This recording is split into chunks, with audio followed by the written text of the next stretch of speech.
Hey everyone, Forever Chia here. Long time no college advice type of speak, I guess you could say. It's been a while. I haven't really had any videos on Georgia State in a minute. So I wanted to give y'all a quick video on exactly when to apply for Georgia State housing and how to apply to Georgia State housing. Okay, so to answer the first question, the time that you should apply for Georgia State housing is now. Georgia State housing it fills up pretty quickly. I mean, our campus has over 30K students, probably more, I'm not sure. But we have a lot of students on campus and a lot of students that want to live on campus. So it's best for you to go ahead and apply now to secure your spot and to claim your room. Now, I know housing application opened up, I think January 24th. So you can go ahead and make your deposit of your $350 if this is going to be your first year at Georgia State, or your $250 if you meet the requirements, I guess you could say, like after your freshman year. Once you go ahead and pay your deposit, they should let you know when exactly your time slot is to pick your room.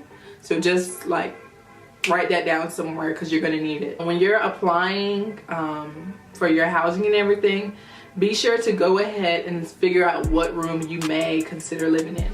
Do you want to live in Piedmont North, Piedmont Central, Patton, Commons, the lofts? Like, where do you want to live? Go ahead and figure that out, and then figure out, do you want a single room? Are you trying to share your room? Things like that. And then they already have listed the prices of each room, like how the setup will be, like if you want a one-person shared or double shared, things like that. Usually the shared rooms are always going to be cheaper.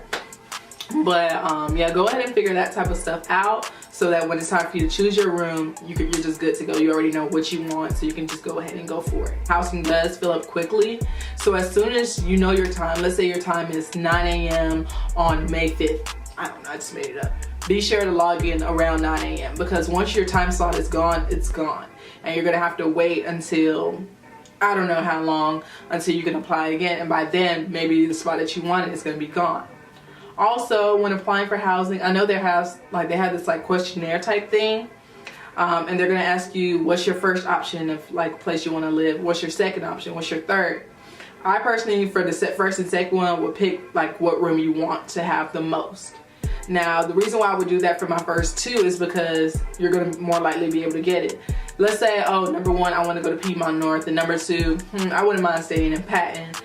If a lot of people want to live in Piedmont North, they're going to be like, oh, well, I mean, her second option is Patton, so we're going to put her in Patton. So to avoid that, I would put Piedmont North first and Piedmont North second.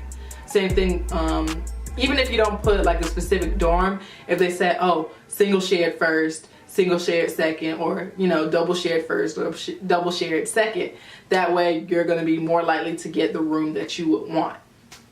Now, personally, for my first year, I would consider living in a freshman dorm. That's either Piedmont Central, Piedmont North, or Patton Hall. Now, all of them are all great dorms. Patton Hall is closest to our classes.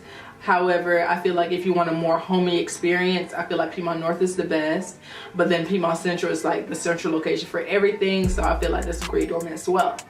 Now, if you're an upperclassman and you like somewhere that's like pretty quiet, I would suggest living in the lofts. The lofts is pretty low key, pretty quiet, and everyone is pretty mature. So you're more likely to be able to get your work done and things like that. And plus, it's the closest housing to our classes and things like that.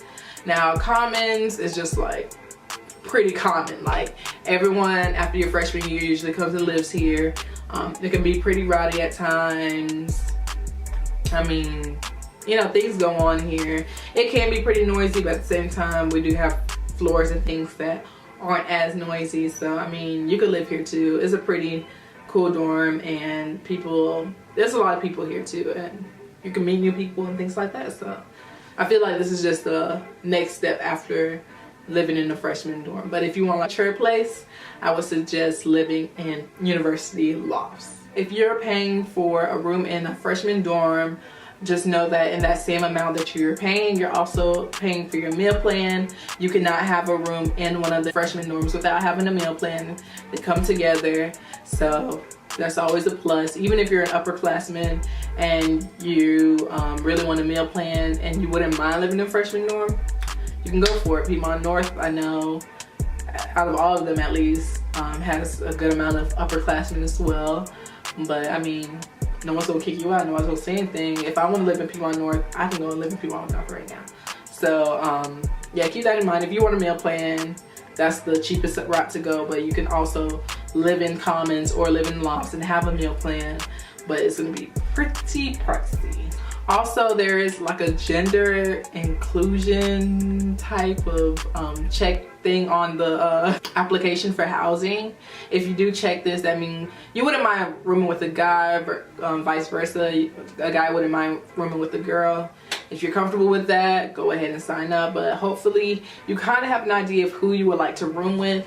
I personally would go ahead and start trying to make that connection now with certain people, figuring out who you might want to room with and who you might not want to room with, because keep in mind you're going to be in the same room for the next semester and maybe 2 semesters, depending on how well y'all get along. Y'all, by the way, I'm so happy once again whenever people watch my videos. So on my birthday, I ran into a few GSU 22 recruits. They're over here on their room tour. I saw them, we talked, we chopped it up. They were really lit, and I'm gonna post them in this video. I'm gonna link their Instagrams and Snapchats in my link thing down below, so y'all should go and follow them. But here's a clip of them. Okay, I got some new GSU recruits with me. GSU 22. Already here, y'all already know. State not Southern, never Southern. Never. Right. And yeah, like they were just so lit, so kind, and yeah, they just made my day. So for sure, if y'all have any questions or if y'all see me on campus, don't hesitate to speak. I'm not mean. Yeah, sometimes I'm just, you know, walking in my own world. I'm just like, you know, but I'm not angry or anything. I'm just chilling. That's just my face. But yeah, if y'all ever need any, if y'all have ever had any type of questions or need any advice or anything, be sure to hit me up. I'm free, I'm open to helping anyone. So yeah, I'm hoping that this video has cleared up a few questions that y'all may have had about applying to Georgia State Housing. Yes, applications opened up on January 24th. However, everyone has a specific time slot as to when apply for their specific room. So keep that date in mind, and hopefully everything works out for the best. If you have any other questions, y'all know y'all can hit me up via Instagram or Twitter or just in the comments down below. Also, please be sure to subscribe, tell your friends about me, share this video with all your friends so that they can come and check me out too. You know, your girl trying to get, you know, up there. So yeah, thank you all so much for watching, and yeah, I'll talk to y'all again soon. Peace.